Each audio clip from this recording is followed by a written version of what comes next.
This is CGTN, China Global Television Network.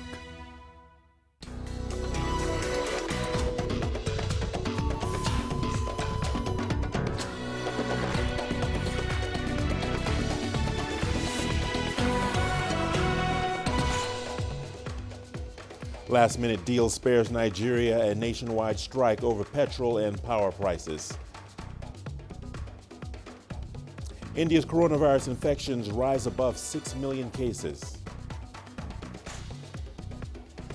And fears mounting over possibility of a full-scale war between Armenia and Azerbaijan. Hello and welcome to Africa Live. As always, great to have you with us. I'm Richard Nta, live in Nairobi. And for those of you joining us from across the continent and around the globe, we thank you for joining us. Let's take a look at other stories making headlines this hour. Egypt ends a 6-month freeze on loan repayments. And in sports, Uganda rally drivers and fans keen on being part of history when the Safari Rally returns to the World Rally Championships. Once again, welcome to Africa Live. I'm Richard Nta. So good to have you with us. Let's begin in the United States, where a federal judge has temporarily blocked President Donald Trump's order to ban TikTok just hours before it was due to come into effect. Our correspondent, Jagruti Dave, has the latest out of Washington. President Trump's ban would have removed TikTok from US app stores, but it will still be available there for now. US District Court Judge Carl Nichols put a pause on the Trump administration's move, granting TikTok an injunction it had filed against the order. TikTok's lawyers say the move violates due process, and the Justice Department's lawyers defended the move, saying it was there to protect TikTok users' personal data. And the judgment was sealed, so the reasoning for the opinion was not given, but the judge didn't rule on a second action that's due to take place in November. The US Commerce Department says that it will completely ban TikTok if it doesn't finalize a deal with a US company for its American operations by November the 12th. In a statement, TikTok said that it was pleased with the ruling, adding, "We will continue defending our rights for the benefit of our community and employees." The Trump administration claims that the Chinese-owned app poses a national security threat. TikTok's Beijing-based parent company ByteDance is still working out a partnership deal with US companies Oracle and Walmart. Jagruti Dave, CGTN, Washington. Well, as an app for entertainment, TikTok has over 100 million users in the United States. CGTN's Zhou Yang takes a look at how people react to the latest move. Another dramatic move in this back-and-forth game between TikTok and the US government. A federal judge has suspended the administration's ban on downloads of the app in America. The result seemed to be welcome news to many young people in the US. Me and my friends had talked at this problem before, and we both think that it's quite unnecessary just for the government to target on the Chinese companies. So I think it's definitely a case of it seems like Trump maybe just wanting to make an example out of TikTok and just picking TikTok specifically. So I don't know if I can say it's the right or the wrong move. I think it's just a result of the political situation in the United States. The company has been caught in a seesaw battle with Oracle and Walmart for selling part of its business to the two US giant companies for nearly a month, after US President Donald Trump suddenly claimed the popular entertainment app is threatening his national security. They're working to see if they can make a deal, and if they make a deal, they'll have to bring it to me, and I'll either approve it or not. To me, safety is the predominant factor, and we'll see if they can do that. But they're moving along, and let's see what happens. Chinese government has responded to the tussle, saying it will take necessary measures to safeguard Chinese companies' rights. China supports the companies concerned in defending their legitimate rights and interests through legal means, and will continue taking all necessary measures to firmly safeguard Chinese companies' rights and interests. The popular video sharing app has over 600 million users worldwide. Nearly half of them are Chinese netizens. There should not be borders for science and technology. Everyone has the right to enjoy the fun brought by an app for entertainment. Is quite irritating because I have a lot of friends in the US who use TikTok as well as I do, and I feel it's getting banned is kind of unnecessary. There hasn't been an official response from TikTok's parent company ByteDance, but Trump's order stops short of a full ban until November 12, giving its Chinese parent firm time to push for a deal. Yu Yang, CGTN, Beijing. One of China's largest chip makers, SMIC, is still awaiting its fate after threats from the U.S. Commerce Department that it will impose restrictions on the Chinese company. Our Yang Chengxi explains how significant the impact could be if the U.S. follows through on its threat. Reports that a U.S. Commerce Department letter will require the American chip sector to obtain licenses before exporting certain technology to China's Semiconductor Manufacturing International Corporation created waves over the weekend. Now, the reported restrictions would prevent SMIC from easily acquiring crucial equipment and design tools from key American suppliers, such as Lam Research, KLA, and Applied Materials. Now, research from Jefferies estimates that about half of SMIC suppliers are American. Now, SMIC is one of China's largest semiconductor manufacturers, but it trails Taiwan's TSMC in both production scale and technology. Now, experts say the reported restrictions could cause a moderate supply shortage for the chip sector. The Commerce Department letter echoes the Trump administration's decision last year to put Huawei on its entity list, barring American companies from selling its products and technologies. However, the restrictions on the SMIC are different. The company wasn't put on the entity list. The letter instead requires American firms to obtain licenses before doing business with SMIC and cites concerns over, quote, unacceptable risk of diversion to a military end use in China. So what is the legal basis for such move? The Commerce Department's Bureau of Industry and Security on April the 28th amended its export administration regulations. Under the amendment, the U.S. would impose export license requirements on an expanded scope of items destined for, quote, military end use or military end users in China, Russia, and Venezuela. Previously, U.S. companies had license exceptions that allowed them to do business with Chinese partners without prior review by the BIS. But such exceptions have now been cancelled, and the new rule significantly widens the definition of military end use. The SMIC said in a statement that it makes semiconductors and provides services solely for commercial end users and end users. It says that it has no relationship with the Chinese military. Yang Chengxi, CGTN, Shanghai. China has again urged the United States to stop using state power to harm foreign companies and its warning of countermeasures. China has always opposed the hegemonic behavior of the United States in generalizing the concept of national security, abusing state power, and unreasonably suppressing enterprises of other countries. We hope the U.S. side will earnestly respect the principles of market economy and fair competition, abide by the rules of international trade and economy, and provide an open, fair, and non-discriminatory business environment for foreign companies to invest and operate in the U.S.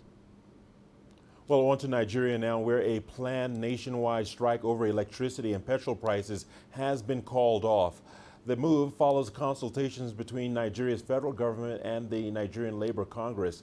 There were fears that airports would shut down. 4 key unions had threatened to join what was expected to be an indefinite nationwide strike. Nigeria's government removed pump prices and controls on petrol earlier this month and roughly doubled power tariffs in an aim to shore up a budget battered by a fall in oil prices as well as an economic contraction brought on by the COVID-19 pandemic. All right, we have CGTN's Deji Badamus. He's in Lagos for us with the latest. Deji, from your perspective, what more can you tell us about the talks to stop the nationwide strike? Deji.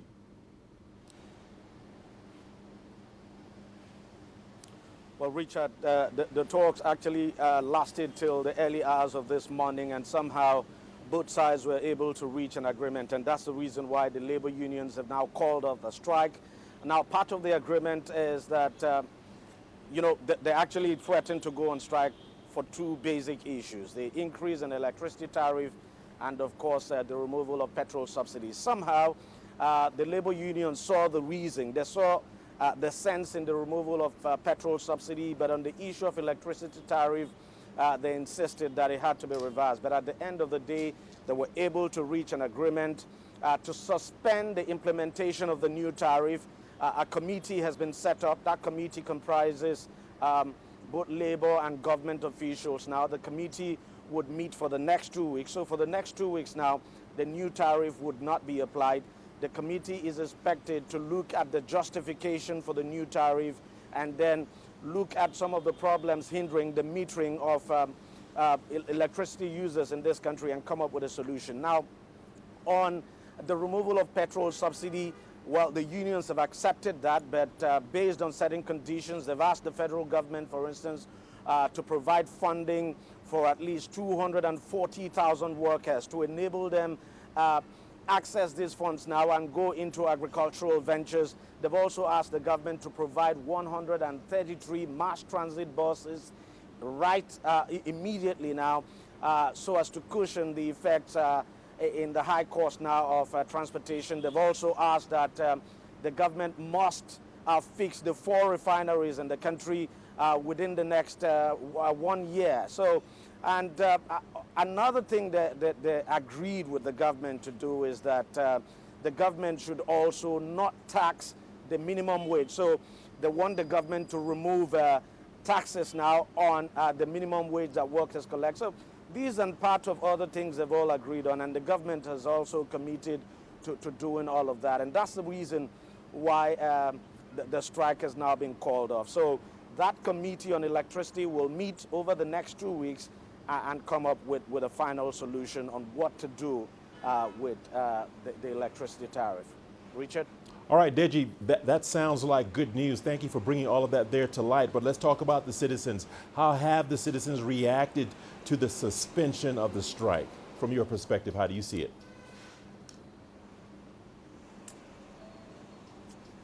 Well, Richard, look, the reaction has been mixed. There are some who actually wanted the strike to hold. Some of the civil societies now were actually pushing for the strike, irrespective of what the government was offering. But there are those who are really happy that this has been called off, especially the business community. The business community is very happy that the strike has been called off. It never supported the strike in the first place. It supported the removal of petrol subsidy and, of course, the increase in electricity tariff just to ensure and guarantee constant power supply now. So generally, Richard, reaction has been mixed. The business community is in full support of this. And, well, there are those who are in full support that the NLC has called off the strike. But then you still have those who would have preferred that the strike actually go ahead and that the government backs down on both the removal of the petrol subsidy and the increase in the electricity tariff. All right, Deji Badmans, let's leave it there for now. Thank you for keeping a close eye on that story. Moving on. Meanwhile, in Ethiopia, repeated attacks in the western part of the country are raising concerns. The latest attack on Friday left 15 dead in a pre-dawn hit. The government said the situation is now under control and is working to safeguard citizens from future incidents. Here is CGTN's Gerun Chala with the details. The repetitive attacks by an unarmed militia took place in western Ethiopia, Benishangul Gumuz, more specifically around Bulan area. The attackers who raided a village have killed dozens, burnt houses and looted properties of farmers in that location. Few days back, similar incidents resulted in the killing of 15 people. This follows a similar incident earlier this month that took place in the same Methekal zone of Ethiopia's Benishangul Gumuz region, which borders Sudan, where 30 people were also killed. The Ethiopian Defense Force sources have told us counterattacks and works of disarming the militia have been done almost immediately and say the area is now free of any similar threats. The office of the Prime Minister, on the other hand, says safeguarding citizens from any attacks remains top on the administration's priorities. The government has said it's also busy of returning citizens to their homes after they left their village due to the attacks. Sources say most of the evicted have now been brought back from the jungles and are settled mostly with the support of local administrations. Gurumjala, CGTN, Addis Ababa, Ethiopia. Well, fears are mounting of a full-scale war between Armenia and Azerbaijan after yet another confrontation at the disputed region. Armed forces from each side claim to have inflicted casualties in the Nagorno-Karabakh region. The mountainous enclave is long contested, internationally recognized as part of Azerbaijan, but under the control of ethnic Armenians. Mikhail Bardavid has more from Istanbul. The clashes between Armenia and Azerbaijan erupted on Sunday morning. Leaders of both countries accused each other of triggering the latest violence. Armenian officials declared martial law, as did Azerbaijan, but only for some regions. Now, Azerbaijan also stated that it would be launching a counteroffensive operation along the entire front for the safety of its civilian population, while Armenia's defense ministry stated that it has shot down several helicopters, drones, as well as destroying several tanks that belong to Azerbaijan. Now, Azerbaijan's president accused Armenia for triggering the latest violence and also for being responsible for this happening for a long time now. Let's listen to his comments. Recently, Armenia's military provocations against Azerbaijan have become regular. In July, our servicemen and a civilian were killed as a result of artillery fire in the direction of Tovuz on the Armenian-Azerbaijani border. The two former Soviet countries, Armenia and Azerbaijan, have been at a conflict for a very long time now, for decades actually, and in 1990s they fought a war. In 2016, once again, escalation of violence left over 200 people dead. So this latest escalation of violence and fighting could also prove to be very dangerous. There were harsh reactions from Turkey as a close ally of Azerbaijan. Turkish officials made several statements. Turkey's President Recep Tayyip Erdogan first of all stressed Turkey's solidarity with Azerbaijan. The Turkish Foreign Ministry accused Armenia of violating international law, while Turkey's Defense Minister Hulusi Akar emphasized that Baku would be supported by all means. This, of course, was not welcomed by Armenia. There was a statement made by Armenian Prime Minister. Let's listen to his comments. Turkey's aggressive behavior, which had a very dangerous manifestation, especially during the July events, and continues up to this day, causes serious concern. The fact that Turkey is maintaining such dangerous behavior is fraught with the most devastating consequences for the South Caucasus and adjacent regions. There were other reactions as well. The EU Foreign Affairs Chief called for a cessation of hostilities, de-escalation, as well as a strict observance of a ceasefire. Similar calls for negotiations were made by Russia and France as well. Mikhail Bardavid for CGTN in Istanbul. French President Emmanuel Macron says he is ashamed for Lebanese politicians. Sunday's statement followed the resignation of Lebanon's Prime Minister-designate Mustafa Adib. Adib stepped down after failing to form a cabinet. He was instrumental in the recovery plan laid out by Macron to tackle mounting issues the country faces. The French president vowed to push ahead with a recovery plan he laid out after last month's Beirut port explosion. Macron says there's no other way to avert catastrophe. Feuille de route, y compris dans la constitution du gouvernement. The roadmap set out on September 1st, including for the formation of a government, remains because I don't see any other options. It's the only option that will allow the Lebanese people to move toward reforms instead of heading toward a crisis. That would not only be a political crisis, but would lead to the risk of another civil war. That's the reality.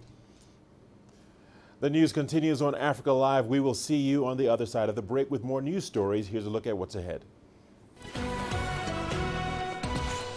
Coming up in business, Nigeria sets out plans to reduce deficit in the country's annual budget.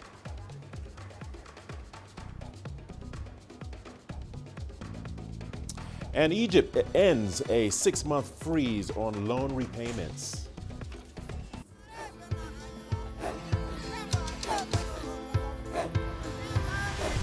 Africa is a continent of diversity, with varied climates and enchanting geography, and a people so distinct, but with a shared enduring spirit. We are at the heart of the continent to bring you the untold stories. Let's have a look. We celebrate Africa as it shapes its own destiny. I've been Shirishi, Tunis, Cairo, Juba, Johannesburg, Ethiopia, Tanzania. Africa Live. Find your voice. I try to not let it affect me, but there are days when it does. I'm a human being, and to see patients in a hospital bed and their family members are not there, there's no one there to hold their hand, that human touch, you know?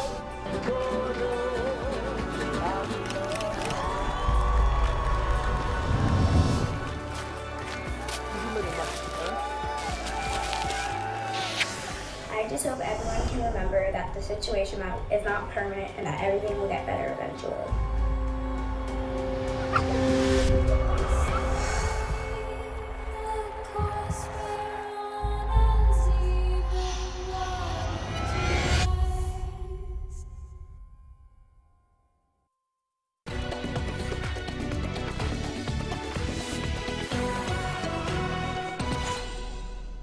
Welcome back to Africa Live. Thanks for staying with us. Let's turn our attention to India, where the country has reported over 82,000 new coronavirus cases, raising the country's total number of infections to more than 6 million. And more than 1,000 people died on Sunday. India now has over 95,000 COVID-19 fatalities. The country has the second highest number of coronavirus cases in the world, behind the United States, but there are no plans to reimpose major restrictions. Some schools have reopened, and trains, subways, domestic flights, markets, and restaurants have been allowed to operate with some precautions. And to Kenya now, where President Uhuru Kenyatta is expected to further ease lockdown measures. The move comes amid falling COVID-19 infections in the East African nation. The president is hosting a conference today aimed at charting a responsible path forward in regards to living with COVID-19. Here is CGTN's Robert Nagila with an update.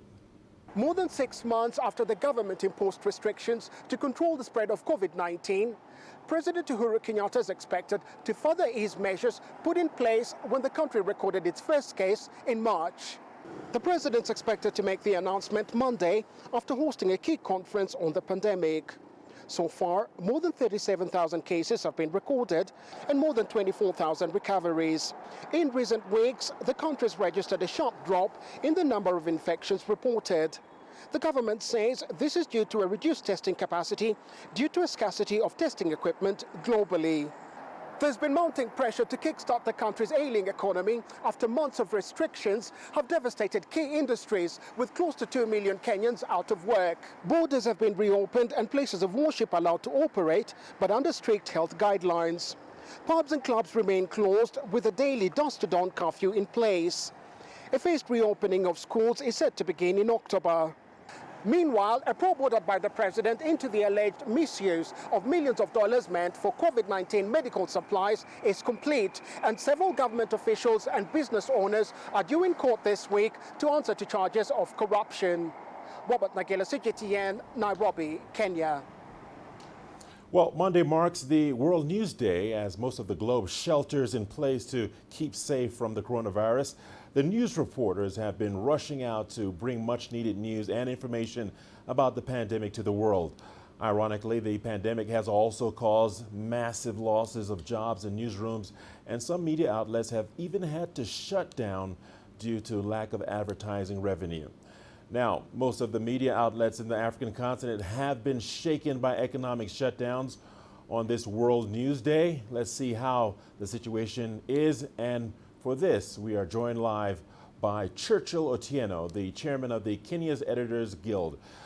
Churchill, thank you for joining us here on Africa Live. Straight off the top, how has the year been for the newsrooms in Kenya? Thank you. A very tough year for news, I must say.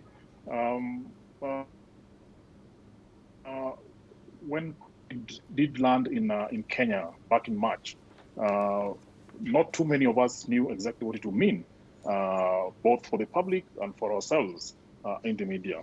But it quickly unraveled fault lines that were existing before. So these has ended up in job losses. At the Kenya Editors Guild, where I'm president, we've counted more than 400 journalists having lost their jobs. And those who are still holding on to their jobs have had to put with pay cuts from 30% to 50%. So it's a fairly ravaging story, so to speak. All right. To follow up on my first question, how would you describe the performance of the news media in communicating information about the pandemic? I think colleagues in most newsrooms have tried their best to make sure that the Kenyan public is fully informed every turn of this story, every turn of this pandemic. It started with a story of just trying to track the spread. So the numbers story took center stage. Just a question of who has tested negative or positive, and God forbid, we ended up with some deaths also in there. Of course, on the back of that, there was lots of focus on how the public safety policies were being deployed, which didn't start too well for the government, because they came through as very heavy-handed with police beating up people, maiming some. Fortunately, some of them were journalists. On the very, very first day, an NTV journalist in Mombasa suffered the wrath of the police, and we were very unhappy about that. And later, it became a question of accountability journalism, in that how have the resources that the state put together to help fight the disease been applied to make sure that people are safe. That's a story that we continue to focus on. Lots of questions coming out of it. All right. Now, what would you say was the big takeaway? What lessons would you say the pandemic has taught the media management in the continent? Number one, the media must of necessity embrace digital and find new business models to be versatile, so as to be able to take these kind of shocks. We all knew that the legacy media, the traditional media, newspapers, and even TV stations were on a downward trend. This has been escalated by this pandemic. Many of them are trying to claw back out of those drops. We don't think they'll climb back to the levels that were there before. So editors and media managers are working hard to try and find new ways to make sure that they can sustain the businesses. All right. My final question before I let you go, Churchill Otieno.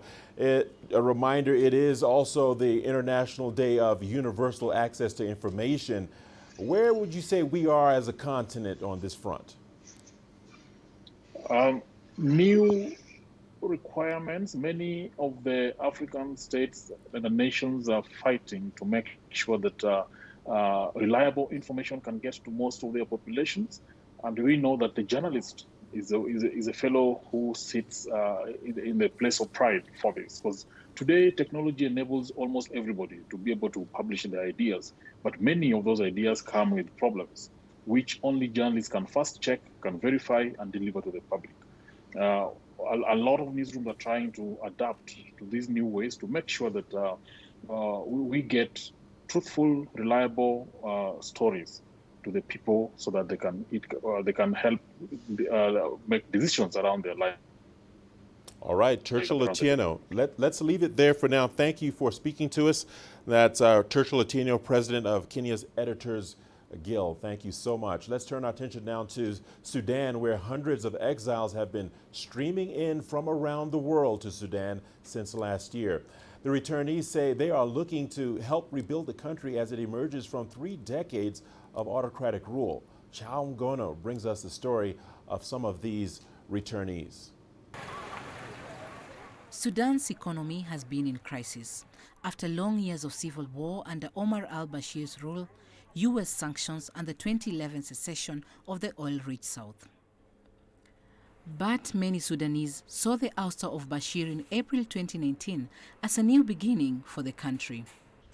So when Bashir was forced out, many Sudanese living abroad were eager to return home. Many of them have been away for over 30 years. There is no comparison between the salary I was paid in Canada and the salary I have here. It is difficult, but thanks be to God, so far my situation here isn't so bad. This is my sacrifice for the sake of the country. So, if we were to calculate the gain, we will never return. I left South Sudan in 2011 after the war and the peace agreement between Sudan and now South Sudan, from the city of Kadugli. I left as a citizen with the clothes I had on and left the home I had been building for 5 years. I left alone. I left my family at home as I thought that this conflict would not last long. The two are not alone. Many Sudanese have returned to fill posts in government and at state enterprises. People who return from abroad are welcomed, considering that you are abroad, that you are returning to your family and friends and your country. As for your integration into work or organizations, people from abroad are also welcomed, as they are considered to have different competencies, experiences, and education, and that they can offer something to Sudan. We are Sudanese in the end, and these jobs are not permanent but rather temporary for everyone. Our presence in these jobs is only to provide a service to these people. While the return has not been universally welcomed, the returnees say they bring experience and knowledge. The other challenge that they face is that they are used to working in a more organized system in more stable countries.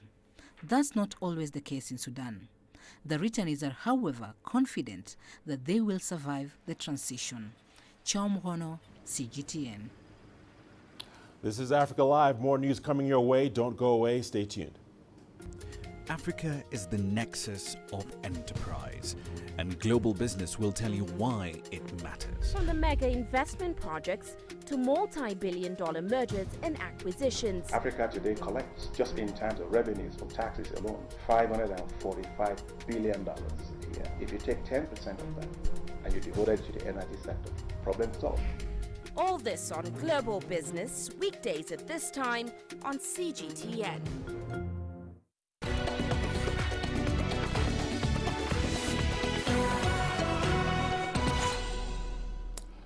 Welcome back to Africa Live. The Nigerian government is pushing to reverse a persistent trend of deficit in its annual budget. The country's finance minister says budget and treasury experts have been deployed to various agencies to drive up revenue. CGTN's Kelechi Emekalam reports. A crucial meeting of Nigeria's finance officials. The country's dwindling revenue is at the core of conversations here. The oil-dependent economy is tethering on the edge of an economic downturn, its worst in nearly 4 decades. It is fueled by the fall in price of crude oil and the effects of the COVID-19 pandemic. We are all aware that we are facing serious fiscal challenges as a nation, and the only solution available to us is to diversify from the volatile oil revenue and look inwards into the non-oil revenues with special attention to the federal government-owned enterprises. The government reported a 50% drop in revenues in the first half of the year. Now they're looking inward to explore possible revenue potentials, and finance and revenue experts are expected to harness it. One of the possible solutions is to look into the non-oil sources of revenue to take advantage of their potentials and to make them robust. We have seen the positive impact on the increase in VAT revenue through the instrumentality of the Finance Act 2019, and also the efforts that have been taken by various arms of government in diversifying the revenue base of government by the revenue-generating agencies. An important sector with huge potentials of revenue generation is the federal government-owned enterprises. The analysis of the revenue and expenditure profile of some of these federal government-owned enterprises show that they have the capacities for improved revenue generation performance. The vision of this initiative is to ensure that we achieve transparency and accountability of government revenue with special focus to federal government-owned enterprises, improved revenue performance, and ultimately provide sustainable source of funding for government budget execution. Nigeria's budget deficit for 2020 stands at $27.2 billion. Government has been borrowing to meet up with the shortfall. The Bureau of Statistics puts the country's total debt stock at a staggering $74 billion. But authorities are optimistic about the prospects of government-owned agencies for improved revenue performance. Kelechi Emekalam, CGTN Abuja, Nigeria. Egypt's 6-month freeze on loan repayments has come to an end as the country's economic activities gradually resume. In March, Egypt's apex banks decided to put off loan payments in order to ease pressure on borrowers following an economic downturn caused by the outbreak of the COVID-19. Yasser Hakim has the details. Egypt is currently registering an average of 120 COVID cases a day, down from around 1,500 a couple of months ago. The success in keeping the pandemic relatively under control has allowed the economy to gradually reopen. Most sectors are resuming work, and production is also increasing. That's why the central bank has not extended a 6-month freeze on loan payments from individuals and companies, although there were demands for an extension. The decision to freeze loan payments back in March was a good one because it relieved a lot of pressure off borrowers who were unable to pay installments during the pandemic. The CBE didn't extend the loan freeze because banks can't sustain unpaid loans any further. Banks have financial obligations towards clients, and revenues lost in the last 6 months is about 2 trillion Egyptian pounds, which is equivalent to $127 billion. About 5 million people and 80,000 companies have benefited from this loan payment freeze. Aware that Egyptians are still suffering from the economic fallout caused by the pandemic, the CBE Governor Tariq Amir has ordered financial institutions to restructure the loans for their clients. Banks should study each case and provide new credit facilities according to the capabilities of each client. For example, if an individual or company proves that he can only pay half his installments because he lost his income during the coronavirus, the bank would restructure the loan payment to suit his new situation. The economy is slowly recovering from the effects of COVID-19, but the virus itself has not yet been completely eradicated. That's why the government is trying to balance between providing support to those suffering from the pandemic and returning to normality. Yasser Hakim for CGTN, Cairo. The Beijing Auto Show 2020 officially opens to the public on Monday after opening its doors to the press over the weekend. Our own Xie Cheng was there to find out why China is global automakers' best bet for sales recovery after COVID-19. China's auto sales have rebounded to pre-pandemic levels, the first among major economies in the world. That's why, despite curbs on crowd size and logistics challenges, automakers are gathering here to showcase their new products, technology, and concept cars. Looking to 2021 next year, we are also assessing with the industry experts. I think right now there is a trend towards positive growth in the China auto market. We haven't concluded yet, but I think the trend this year is going to slow down a little bit overall, but the trend still be upgrading intelligent EV as the major trend, which we have a very strong plan for. Meanwhile, the demand in US and Europe remains to be weak. That's why automakers are banking on China to reverse their losses during the pandemic. German auto giant Volkswagen is stepping up its SUV launches in China, and its joint venture with China's state-owned SMIC Motor is ready to kick off its electric vehicle production in China in October. Jaguar Land Rover, UK's biggest car maker, saw sales suffer during the pandemic. It is taking a ride on China's green drive to pump up its China sales. We are launching today the Discovery Sports plug-in hybrid electric vehicle. That's a first for the range here. It's based on technology manufactured here in China, so it's very exciting for us to launch it here. And it's a great product because it has all the green credentials you expect. Post the lockdown, China sales, especially in the premium segment, has been very strong this year. So we're optimistic that that will sustain at least to the end of 2020 and hopefully into 2021. China wants to be a world leader in auto technology. It has been using subsidies and policy incentives to turn the country into the world's biggest electric vehicle market, accounting for half of global sales. In the meantime, to heat up the market competition, China in 2018 scrapped the foreign ownership limit for electric vehicle makers. The very first stage is a pure cash subsidy to the OEM players, to the end consumers. I think the direction is from a pure cash subsidy into the industry to a more, I would say, internal balance between the different players, whereas a clear direction is given that we need more new energy vehicles in the market. China dropped the crown of the world's largest electric vehicle market to Europe in 2020. But as the demand for greener cars rises, China is likely to regain the leadership in 2021. Xia Cheng, CGTN, Beijing. The news continues on Africa Live. Much more ahead. Here's a peek at the headline.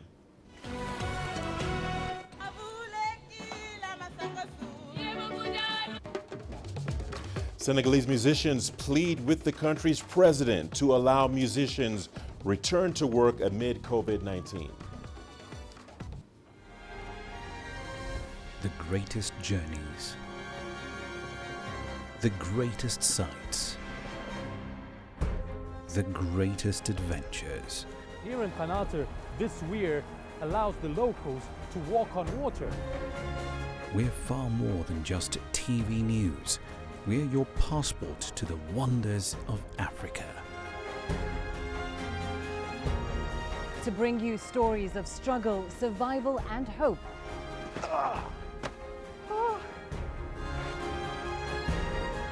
So let's explore.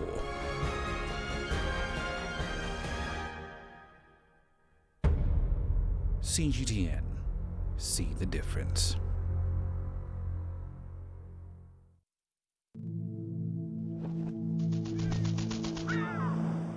How will your world change today? What happens here? What happens there? Or what you make happen for yourself? If it matters to you, it matters to us too. Your stories are the stories that need to be told. Africa Live. Find your voice.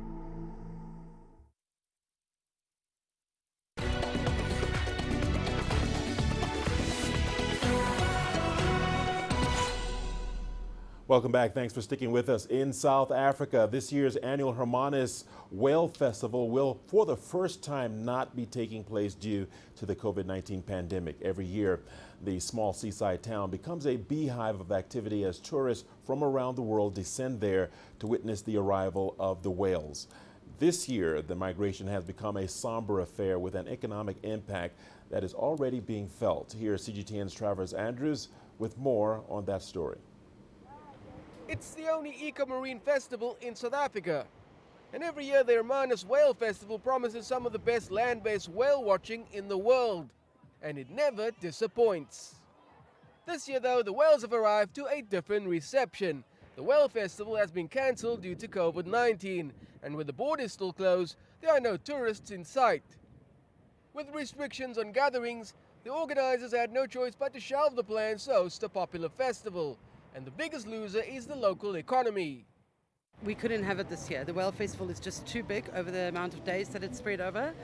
And as far as we know, it's going ahead in 2021. The financial impact has just been, the economical impact has been overwhelming. We've had a lot of people that had to close their doors. A lot of establishments that's been around with us for decades which is quite sad. Every year, the southern right whales make the annual journey from the cold waters of Antarctica to the warm, shallow waters of Walker Bay to give birth. It's this migratory spectacle that has made the festival such a big international draw card. But with tourists still prohibited from entering the country, the domestic market has plugged a huge gap. Whoever comes in, I'm sure will make it work. We've had an overwhelming response so far with our locals. I mean, people are actually now at the point where they are touring their own towns and touring their own country. That hasn't happened for a very, very long time to this extent. The economy surrounding the whale migration is quite important for the town of Hermanus, and restaurants, hotels and service providers depend on a steady flow of visitors. Over the last few years, Walker Bay has welcomed a record number of whales, with numbers well above 100. But this year, far fewer have made the annual migratory journey. This year now, currently here close by, here on the bay, here at Walker Bay, we have plus minus 60 whales that are here, of which is the smallest numbers that we have ever got in the past years. For now, the Hermanus Whale Festival is set to resume in September 2021. And if all goes well, locals and international tourists will once again get to enjoy the birthing spectacle of some of the largest mammals in the sea. Travis Andrews, CGTN, Hermanus, South Africa. In Senegal, the coronavirus pandemic has hit the creative sectors hard. For 8 months now, Senegalese musicians have not been able to deliver a single concert. Yet in previous years, they were able to organize up to 200 concerts a year, in Senegal and abroad. Now the sector is slowly trying to adapt to shutdowns on physical performances. It's also finding ways to keep people connected during the pandemic. In the meantime, artists have launched a petition to call on President Macky Sall to intervene for a resumption of their activities. When you see that everyone has gone back to work and that the situation for artists remains the same, it becomes a big problem. What we're saying and what we want as responsible people is to return to work, respecting the barrier measures and even accompanying live shows in reflection. We just want to go back to work to regain our dignity. We were therefore obliged to issue alerts to the authorities, to sign petitions, to tell them that together we would have to look into everything that is a resilience plan and support for employers of the cultural structures. We showed them the importance of putting in place a real recovery plan to be able to hold the cost until the pandemic passes. This would at least allow us to make ends meet between the end of this year and the beginning of next year. And we've got your sports news coming up in just a moment. Here's a look at what's ahead. Uganda rally drivers and fans keen on being part of history when the Safari Rally returns to the World Rally Championships.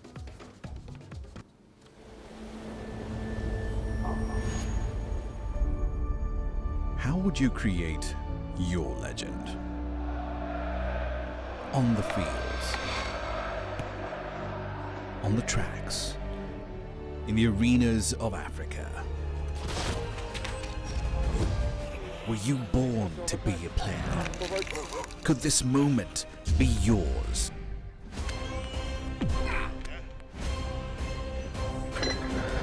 Sports Scene. Find your game.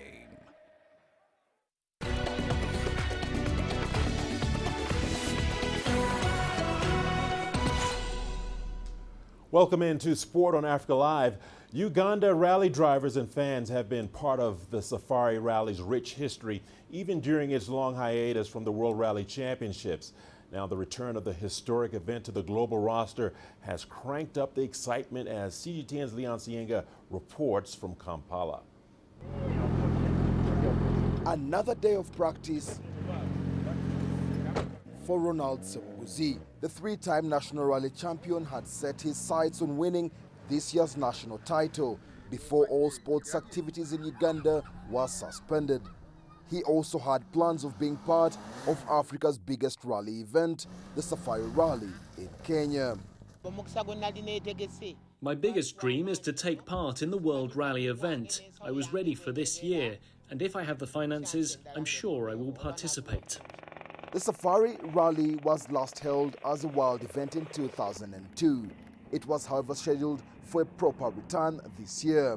The COVID-19 crisis forced its cancellation. The Safari Rally in Kenya will make the long-awaited return to the World Rally Championship Series next year. For drivers and fans here, being part of the event will be a priceless experience. Motorsport is popular in Uganda. Competitions across the border are always an attraction too. There has always been a high expectation around the Safari Rally. You have a mixture of everything. That is the most exciting thing. You have a lot of drivers from different continents, different cars, different driving styles. I really wanted to enjoy the sections that I saw last time, and the very spot that I was in those sections. The older version of the Safari Rally was notorious for being the most difficult rally to win, but changes to the stages and a rally setup will make the rally a simpler, more thrilling event. Local rally officials think there will also be more to learn from Kenya's experience. Most of these aspects in various departments are contained here, but the safety one is our challenge here. It's the one we have to learn. I think we have to borrow a leaf from the Kenyans. No particular dates have been confirmed for the safari next year. While the wait is on, Sebuguzi is covering more miles as he gets himself ready to take on the world's best drivers when they come to Africa. Leon Senyange, CGTN, Kampala, Uganda. Let's talk a bit of football. To the English Premier League we go. Leicester City came from behind to beat Manchester City 5-2 at the Etihad Stadium. City looked to be in control after a sublime volley from Riyad Mahrez against his former